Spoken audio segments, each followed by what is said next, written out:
먼저 요리하고 남은 무 보관법에 대해서 설명을 드릴까 해요. 이거는 별거 없어요. 그냥 랩으로 돌돌돌 말아주시면 된답니다.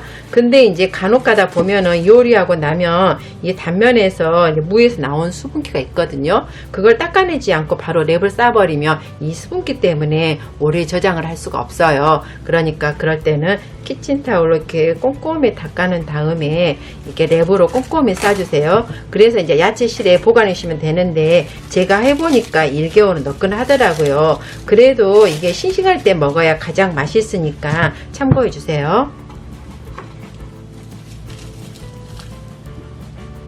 그리고 이제 통물을 보관할 때도 마찬가지예요. 랩으로 그냥 꽁꽁 싸서 야채실이라든가 김치냉장고, 야채 신선칸에 보관해 주시면 된답니다.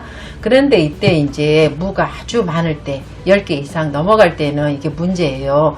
보통 우리가 이거 이제 야채칸이라든가 김치냉장고 칸이 꽉꽉 뭐가 차서 보관할 수가 없어요. 그래서 이제 보통 이제 베란다에 이제 보관을 해 놓고 먹는데 이제 똑같은 방법으로 해도 뭐 싹이 났네, 썩었네, 얼었네 하는 이런 문제들이 발생을 하더라고요. 그래서 이제 뭐가 문제일까 하고 열심히 알아봤는데 이제 그 무의 종류라든가 상태, 또 주택이냐 아파트냐 사느냐에 따라서나 또 이제 지역 간의 온도차에 의해서 발생을 하더라고요. 그래서 제가 최대한 이제 문제점을 해결하고 이 맛있는 무를 초봉까지 먹는 방법을 가르쳐 줄 테니까 끝까지 이제 지켜봐 주세요. 먼저 무를 1.3 내지 1.5cm 두께로 잘라주세요.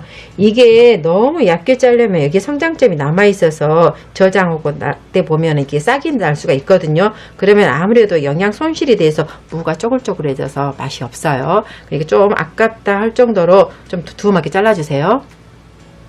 그리고 이제 자른 단면에서도 수분기가 이제 배어 나오니까 키친타올로 톡톡 닦아준 다음에 살짝 말려주세요. 그리고 이제 저장을 할 때는 추워지는 11월 말이나 12월 초부터 저장해 주세요. 아무래도 너무 일찍 시작해서 12월 말 중순 초부터 보관하기 시작하면 날씨가 더우니까 습기도 차고 이 끝쪽에서 솜털 같은 뿌리가 생겨나더라고요. 그러니 추워진 다음에 보관하시는 게 가장 오래 보관할 수 있어요. 그리고 이제 무를 보관하실 때 이렇게 짤짤막한 조선무가 좋아요. 이렇게 큰 무는 이제 시원하고 아삭하고 해서 맛있기는 한데 아무래도 체질이 조금 느슨하다 보니까 잘 얼기도 하고 변질되기가 쉽더라고요. 또 이제 무에 상처 나거나 이렇게 좀 갈라진 것들이 있는 것도 오래 보관이 힘드니까 되도록이면 그런 것들을 먼저 드시는 게 좋아요. 저장은 무조건 이렇게 좀 잔무로 한다는 거. 그 다음 무가 습기 차는 것을 막아주기 위해서 신문지 랩, 키친타올 중에서 쉽게 구할 수 있는 걸로 말아주세요. 또 돌돌돌 마실 때 주의할 게 하나 있어요. 밭에서 막힌 무는 그냥 바로 말지 마세요. 왜냐하면 무가 가지고 있는 열과 수분기가 아직 가지고 있기 때문에 그대로 말아버리면 수분기 때문에 자칫 검은 곰팡이가 필 수 있거든요. 그거를 이제 예방하기 위해서는 베란다에서 그냥 열려서 하루 이틀 정도 수분기를 말려주세요. 그러면 이제 무가 열과 수분에 안정화돼서 훨씬 더 안전하게 보관할 수 있겠죠. 그리고 물을 보관할 때는 0도씨에서 4도씨가 가장 좋고 영하 마이너스 1.5도씨가 내려가 버리면 무는 얼어버려요. 그렇다고 또 일정 이상 온도가 높아버리면 습기 차서 이제 썩어버리더라고요. 그래서 이제 일정한 온도 유지가 가장 좋은데 예전에는 그래서 이제 항아리 안에 왕겨 넣고 보관하기도 하고 땅을 파서 이제 묻어 놓기도 했는데 그건 요즘은 이제 불가능하잖아요. 그래서 가장 이제 구하기 쉬운 게 아이스박스, 이제 보냉팩, 스티로폼 박스, 종이 박스가 가장 좋더라고요. 이제 보관 용기에 물을 차곡차곡 넣어주시면 되는데 저장성이 강한 조선무는 밑에 놔두시고 좀 크다 싶다 무는 꺼내보기 좋게 위에다 올려놔 주세요.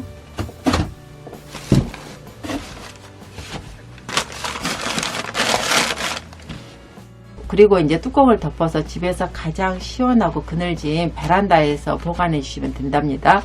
근데 이게 이제 온도를 일정하게 유지시켜주는 냉장고는 아니잖아요. 뚜껑 덮어놓고 이렇게 몇 개월 동안 방치해 보면은 이게 무엇과 안에서 어떤 일이 일어나고 있는지 모르잖아요. 그러니까 며칠에 한 번씩 이렇게 확인해 주는 작업이 필요하답니다. 만약에 뚜껑을 열었을 때 이게 지금 습기가 차고 있네 하면은 좀 이제 갈아주시고, 만약에 이제 아주 겨울날 비지 않게 추운 날이 며칠간 계속되면은 뚜껑을 닫은 상태에서 이렇게 담요를 씌워서 좀 이렇게 좀 보온을 시켜주세요. 그리고 또 겨울날 비지 않게 너무 날씨가 더워지면 습기가 또 찰 수 있거든요. 그럴 때는 이제 무가 좋아하는 그 온도를, 적정 온도를 유지시켜주기 위해서 환기를 시켜주는 게 중요하답니다. 제가 알고 있는 것을 이제 모두 다 설명을 드렸는데 이게 되게 변수가 심하더라고요. 저 같은 경우는 이제 그 베란다 작은 창문을 열고 보관해서 그런지 이가 무가 제법 그래도 싱싱해요. 이렇듯이 이제 집마다 다 그 차이가 심해서 이거는 잘 모르겠더라고요. 근데 만약에 이제 내가 이제 열어봤을 때 이 무가 이제 습기 차고 난 도저히 안 되겠다 싶으시면은 그때 이제 무 말랭이라든가 동치미, 깍두기를 좀 담그시고, 그래도 난 이 무를 좀 더 싱싱하게 먹고 싶다 하시는 분들은 김치 냉장고에 야채칸에 보관해 주세요. 아무래도 김치 냉장고가 그 온도하고 습도가 적절하게 유지가 되다 보니까 무가 스트레스를 덜 받아서 그런지 싱싱하게 오래 가더라고요. 정말 칸만 많으면 김치냉장 야채칸이 최고예요. 그럼 여러분도 무 맛있게 보관해 두시고 오늘도 내일도 힘내세요.